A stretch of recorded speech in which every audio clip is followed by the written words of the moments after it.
¿Hacia dónde qué punto?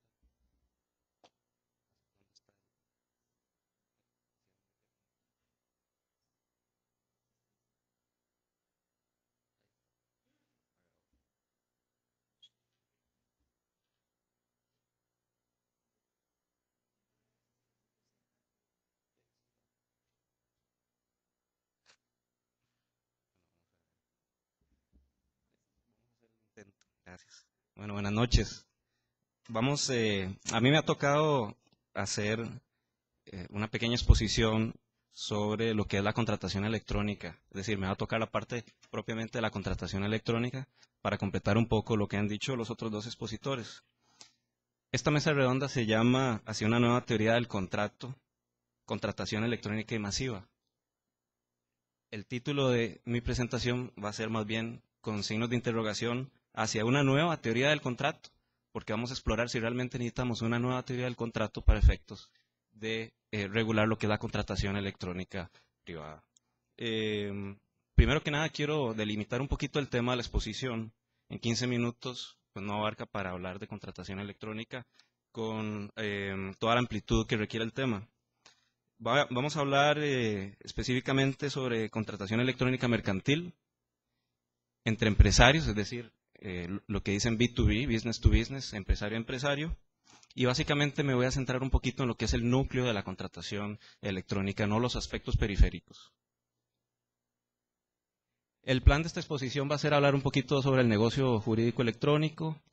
Les voy a comentar un poco también sobre los principios universales de la contratación electrónica, que ya el doctor Molinari los ha adelantado un poco. Y voy a terminar con una pequeña crítica y algunas conclusiones sobre este tema. Vamos a empezar con el negocio jurídico electrónico y lo que quiero es comenzar con una cita del maestro Joaquín Rodríguez, que dice que el derecho es para la vida y no la vida para el derecho, y creo que aplica especialmente para este tipo de contratación, en donde estamos viviendo en la actualidad, y todos lo saben, una fase de revolución tecnológica. Estamos en una época de cambio, estamos llegando a una nueva economía que, aparte de que es completamente globalizada ya, está basada en la inmaterialidad, en la electrónica. Estamos viviendo además una crisis del papel, en donde, siguiendo la ya algo usada expresión, los documentos y especialmente los títulos, valores, por darle un buen ejemplo, están muriendo de su propio éxito. ¿Verdad? Tal es la crisis del papel en la que nos encontramos, porque hemos llegado a un punto en donde es imposible manipular las masas ingentes de papel que se utilizan día a día en la contratación privada, mercantil. Por lo tanto, estamos en un proceso de electronificación de la riqueza, es decir, toda la riqueza se está electronificando en este momento. Estamos en un periodo inverso a lo que se dio en la Edad Media. Ya la riqueza no se está condensando en lo que son los bienes muebles. Los bienes muebles están desapareciendo como vehículo de la riqueza mercantil, y lo que estamos viviendo es un proceso completamente inverso de desmaterialización de esa riqueza. ¿Qué sucede? Para el jurista eso lo que plantea son grandes desafíos, enormes interrogantes jurídicas, grandes retos ante los nuevos conceptos que se están generando. Es la vida, es la nueva economía la que está cambiando, y nosotros nos tenemos que adaptar a ella como juristas, porque el derecho es para la vida y no la vida para el derecho. ¿Qué es lo que está sucediendo? Tenemos instituciones basadas tradicionalmente en la posesión y en la apariencia documental, que están modificándose, que están desmaterializándose a través de la electronificación. La desmaterialización no es un proceso que únicamente se puede hacer a través de la electronificación. No necesitamos necesariamente medios electrónicos para desmaterializar la riqueza o para desincorporar la riqueza. Ya en otras ocasiones, en otros ordenamientos jurídicos en Europa, hemos visto sistemas de desincorporación de los derechos con vocación circulatoria mediante libros, los derechos valores, por ejemplo, pero la verdad es que en la vida actual todo se está realizando a través de la electrónica. Entonces están convergiendo esos procesos, la desmaterialización por un lado, la electronificación, de tal suerte que ahorita lo que es la desmaterialización de la riqueza se está dando exclusivamente por medios electrónicos. Esto lo que nos lleva es a la creación de una nueva forma para el acto jurídico. El acto jurídico se mantiene igual, pero uno de sus grandes elementos principales, que es la forma, la forma en que se manifiesta la voluntad en el negocio jurídico está cambiando de soporte. Está pasando a ser un soporte material, como todos lo sabemos, a un soporte electrónico. Y esto para el jurista, ¿qué es lo que significa? Tenemos una nueva rama del derecho mercantil, que es precisamente el derecho de la contratación electrónica. ¿Cómo evoluciona este derecho de la contratación electrónica? Pues empieza primeramente en la vida diaria mediante los contratos en redes electrónicas cerradas, especialmente en el sistema financiero. Todos estamos familiarizados con lo que es el SWIFT para las transacciones bancarias. Contratos de ese tipo en los que un grupo de empresarios entra en un acuerdo de intercambio y acuerdan desmaterializar y electronificar sus transacciones sin ningún tipo de ley previa que lo autorice. Esto es válido desde el punto de vista del derecho mercantil gracias al principio espiritualista que nosotros tenemos recogido en el artículo 411 del Código de Comercio y a través de una interpretación evolutiva que fue el primer mecanismo que utilizaron los juristas para interpretar este tipo de transacciones que se daban. Poco a poco fueron surgiendo normas de aspectos más bien periféricos del derecho del comercio electrónico, no tanto de su núcleo, no tanto de la contratación en sí, sino, por ejemplo, tenemos normas en materia aduanal, salieron normas en materia de propiedad intelectual con los tratados de la OMPI sobre derechos de autor, que vinieron a actualizar esa normativa en el nuevo entorno de la sociedad de la información. La ley reguladora del mercado de valores, la actual, tiene unas normas que son, bueno, prácticamente idénticas a la de la ley española, sobre desmaterialización y desincorporación de títulos valores. Tenemos el reglamento SIMPE actualmente, pero son aspectos periféricos, no son aspectos del núcleo del comercio electrónico. ¿Qué tenemos ahorita? La ley 8.454, ley de certificado, firmas digitales y documentos electrónicos, que es del 2005. Y ahí sí, en unos pocos artículos, no más de 10 tal vez, tenemos algunas cuantas normas, y son las únicas normas que podemos identificar como normas del núcleo de la contratación electrónica. Es decir, de una disciplina general sobre comercio electrónico. Y esta disciplina se tiene que basar necesariamente en unos cuantos principios generales que comienzan a ser universalmente aceptados. Ya la doctora Sánchez del Castillo ha adelantado un poquito en cuanto a los avances que han habido en el derecho uniforme internacional, las leyes modelos que ha emitido la Comisión de las Naciones Unidas, la ley modelo sobre comercio electrónico y una ley modelo también sobre firma electrónica, que poco a poco han sido adaptadas, incorporadas en los ordenamientos jurídicos de muchos países y están creando una especie de nuevo derecho uniforme sobre contratación electrónica. Estos principios son, primero que nada, el de equivalencia funcional y no discriminación de actos jurídicos electrónicos. Tenemos el principio de inalterabilidad del derecho preexistente, las obligaciones y contratos, el principio de neutralidad tecnológica, el principio de libertad de pacto y el principio de buena fe. En este caso voy a concentrarme un poquito más en los dos primeros, no solo porque son los de mayor importancia, sino porque no tengo mucho tiempo. ¿Y qué es lo que sucede con el principio de equivalencia funcional? Consiste en reconocer que el soporte electrónico puede tener los mismos efectos que el soporte manual en la contratación electrónica, pero se requiere cumplir con ciertos requisitos. Nosotros, desafortunadamente, en nuestra ley 8.454, hemos recogido el principio de equivalencia funcional de una manera muy general en el artículo 3. Es positivo, sin embargo, tener este reconocimiento a nivel legislativo. Es lamentable que no se haya aprovechado esa oportunidad para aprovechar el desarrollo no solamente doctrinal, sino a nivel normativo que ya se está dando en otros países, en otras latitudes. ¿Qué es lo que sucede con la equivalencia funcional? Que no basta decir con que todos los documentos electrónicos van a ser inmediatamente equivalentes a a un documento manual. ¿Por qué? Porque primero que nada, para los juristas sabemos que hay diferentes documentos manuales y no todos tienen, por ejemplo, el mismo valor probatorio.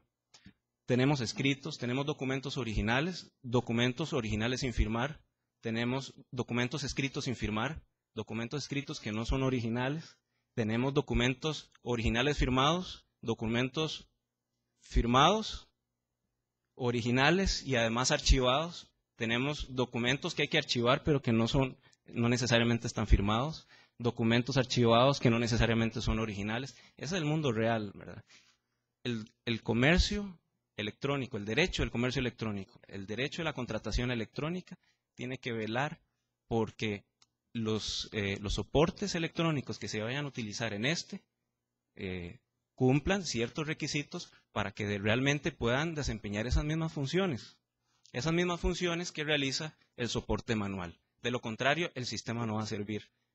No basta, como les digo, con decir en una norma jurídica, en 2, 3 líneas, que de pronto los documentos electrónicos son equivalentes a los documentos manuales. El artículo 3 dice específicamente cualquier manifestación con carácter representativo o declarativo expresada o transmitida por un medio electrónico o informático se tendrá por jurídicamente equivalente a los documentos que se otorguen, reciban o transmitan por medios físicos. Una declaración completamente general. Pero cuando tenemos un caso concreto, cuando un operador jurídico tiene que resolver una situación, tiene que defender a su cliente, o cuando tiene que resolver un asunto en los tribunales de justicia, tiene que sentarse a pensar cuál es el documento electrónico que tiene ante sí. Tiene que pensar si equivale a un documento escrito meramente, a un documento original, a un documento firmado, a un documento que está archivado. La ley no nos da, como les he dicho, ningún criterio al respecto. ¿Qué tenemos que hacer? Yo sugiero que los operadores jurídicos investiguemos un poco qué es lo que hay detrás de nuestra ley 8454 y tenemos que buscar la forma, hasta que no haya una reforma legal, para suplir esos vacíos por la vía de la interpretación. La ley modelo de la UNCITRAL de comercio electrónico establece algunos requisitos que ya han sido adoptados en numerosas legislaciones. No necesariamente la ley modelo de la UNCITRAL ha sido incorporada literalmente a los ordenamientos jurídicos, como en efecto sucedió, por ejemplo, en Colombia hace un montón de años ya. Pero, por ejemplo, en otros lugares como en Canadá, en Estados Unidos, las legislaciones estatales han venido incorporando algunas normas de la ley modelo de la UNCITRAL, especialmente referidas en cuanto a los niveles de equivalencia funcional. Y cuando hablo de equivalencia funcional, quiero también mencionar lo que dice ahí, el principio de no discriminación de actos jurídicos electrónicos, que es sumamente importante y que tampoco lo tenemos aquí en la ley, y es la consideración de que un documento, por el simple hecho de estar en un formato electrónico, no se le deben negar sus efectos jurídicos. Y tampoco tenemos que exigirle el 100% de la equivalencia funcional, como parece pedirlo el artículo 3 de la ley 8454, para que surta efectos jurídicos. Nosotros podemos tener un documento electrónico equivalente a un documento escrito, no necesariamente original o firmado, si cumple al menos con los requisitos de almacenabilidad y recuperabilidad de la información, que sea accesible para su ulterior consulta. No necesitamos más, y con eso ya ese documento va a tener algún valor probatorio y alguna eficacia, alguna validez jurídica le vamos a poder dar. Lo mismo con un documento original. Lo único que requerimos es que sea recuperable, que haya una garantía fidedigna de que la información se haya mantenido en forma inalterada y que haya posibilidad de mostrarlo como cualquier documento original. Una vez cumpliendo estos 3 simples requisitos, tenemos un documento electrónico que pasa perfectamente por un documento manual original. En cuanto a los documentos firmados, pues va a requerir una firma electrónica, y en eso yo creo que la ley 8454 es bastante amplia y cumple perfectamente. Es una ley que originalmente fue pensada como una ley de firma electrónica y de pronto tiene también estos 10 artículos más generales sobre contratación electrónica, que la convierten un poco como en una ley de comercio electrónico, pero que se queda a medio camino. ¿Y qué pasa con los documentos archivados? El estándar más o menos internacional que ya tenemos ahora y que incluso está consagrado. Hay una convención de las Naciones Unidas que está poco a poco en vías de ser adoptada por los países, en donde se establece que un documento archivado es equivalente a uno manual archivado, si es recuperable, si tiene el mismo formato y mantiene los datos de origen y de destino del documento. Y eso es todo. Lamentablemente, la ley 8454 parece que se inspira un poquito en este artículo, en el artículo 10 de la ley modelo de la UNCITRAL.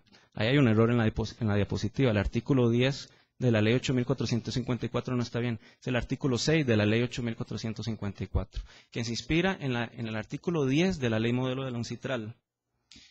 Y la ley modelo de la UNCITRAL no exige, por ejemplo, que el documento electrónico equivalente a un documento manual archivado sea un documento que originalmente venga inalterable. Y es un requisito que lo agrega nuestro legislador.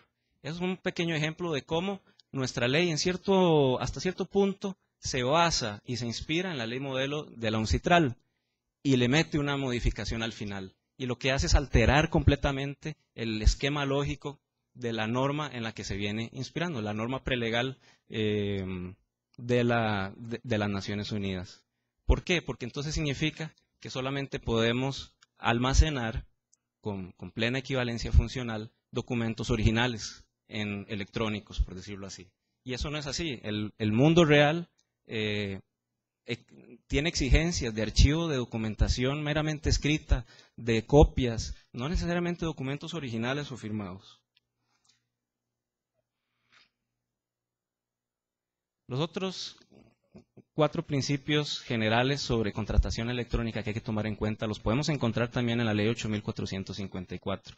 Y creo que es un gran acierto encontrar el principio de inalterabilidad del derecho preexistente de las obligaciones y contratos, el cual ya ha sido referido previamente, y que consiste básicamente en que no vamos a crear todo un derecho nuevo, toda una teoría nueva del contrato y de las obligaciones para el derecho del comercio electrónico. Los principios, digamos, el acto jurídico, el negocio jurídico, las nulidades, la capacidad, los vicios del consentimiento, toda esa normativa es aplicable perfectamente en la contratación electrónica. El otro principio, el de la neutralidad tecnológica, consiste básicamente en que por lo menos a nivel legislativo no se debe regular una tecnología concreta. El principio de libertad de pacto es una reiteración del de la autonomía de la voluntad, al que ya ha sido previamente referido, y el de la buena fe, pues es un principio general del derecho que por supuesto tiene una connotación muy importante en materia de la contratación electrónica, y los expertos en derecho de seguros estarán ya familiarizados con el concepto de lo que es la buena fe superlativa, y que también se exige normalmente en materia de derecho de la contratación electrónica, debido al ámbito de desconfianza y de desigualdad tecnológica que se suele dar en este tipo de contratación. En mi opinión, la ley 8454 hasta cierto punto es una verdadera ley de contratación electrónica, por cuanto lo que les he explicado sobre que plasma y consagra estos anteriores principios generales que les he mencionado. Pero yo creo que plantea más retos e interrogantes de las soluciones que da. Nos dice qué, pero no dice cómo. Nos está diciendo que sí, que los documentos electrónicos son equivalentes funcionales, pero no se está diciendo cómo. Está tal vez evadiendo un poco las respuestas que nos han dado ya algunos otros ordenamientos jurídicos. Faltan reglas claras de equivalencia funcional. No es completamente tecnológicamente neutral, ¿verdad? No es completamente neutral desde el punto de vista tecnológico. Empezando por que regula la firma digital y no utiliza tal vez el concepto más general de firma electrónica. No toda firma digital necesariamente se entiende en doctrina como una firma electrónica. Nuevamente estamos ante el principio de equivalencia funcional y no discriminación. Una simple firma electrónica que tal vez no cumple con todos los requisitos de una firma digital, es decir, que tenga los certificados o que recurra a la tecnología de criptografía de claves asimétricas. No se le debe tampoco negar efectos jurídicos por el simple hecho de no cumplir con estos requisitos. Y esto es un principio que lamentablemente falla en nuestra ley. Por otra parte, carece de criterios importantes sobre aspectos que sí deberían estar en una ley de comercio electrónico. Si el principio de inalterabilidad del derecho preexistente de las obligaciones y contratos nos dice que ese derecho se mantiene incólume, por ejemplo, nuestra contratación mercantil, que recoge la teoría de la recepción, se va a mantener la teoría de la recepción de la aceptación pura y simple en la contratación mercantil. Y si fuera la teoría de la expedición, se mantendría igual también, porque el derecho del comercio electrónico no viene a cambiar eso. Pero lo que necesitamos saber es cuándo es el momento y cuál es el lugar de la recepción del mensaje de datos o de la comunicación electrónica o el documento electrónico. Eso no lo debería decir el legislador. Necesitamos un criterio, si no, el juez tiene que resolver de alguna forma. ¿Y qué criterio va a utilizar? En este caso, yo les recomendaría revisar la ley modelo de la UNCITRAL, sobre que, como les he dicho, tiene alguna influencia sobre nuestra ley. A nivel de la Cámara de Comercio Internacional hay unos e-terms que le llaman, que son cláusulas en donde establecen algunos criterios al respecto. Pero lamentablemente nuestra ley no lo hace y entonces nos obliga nuevamente a una interpretación evolutiva amplia para poder determinar un criterio al respecto.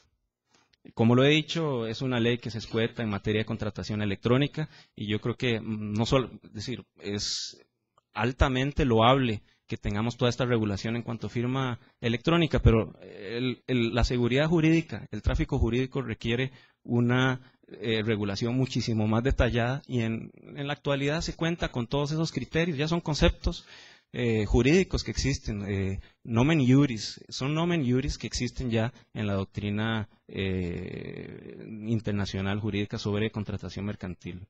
Y me preocupa, por supuesto, que no hay una total, o por lo menos una cierta uniformidad de nuestra ley 8.454 con los textos internacionales. Y en mi opinión, lo que es contratación mercantil, nuestra legislación tiene que estar muy acorde con lo que se está legislando en otros lugares.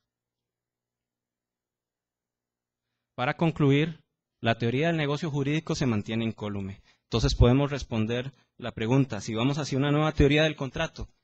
Mi opinión personal es que no, ¿verdad? Sí estamos haciendo algunos ajustes tal vez relacionados con el medio y el soporte nuevo con el que estamos contratando. Pero la teoría general del negocio jurídico se mantiene incólume. El nuevo soporte exige una técnica jurídica mucho más precisa de la que tenemos y lo que realmente estamos buscando es seguridad jurídica en el tráfico mercantil. Se requiere sin duda alguna una reinterpretación de la ley 8.454 para que la apliquemos de verdad. Y podemos utilizar tal vez algunos conceptos que ya existen en esta ley, específicamente en el artículo 6 que les comenté. Pero tal vez lo que realmente cabe preguntarnos es si lo que necesitamos es una verdadera reforma legal de lo que tenemos ahora. Muchas gracias.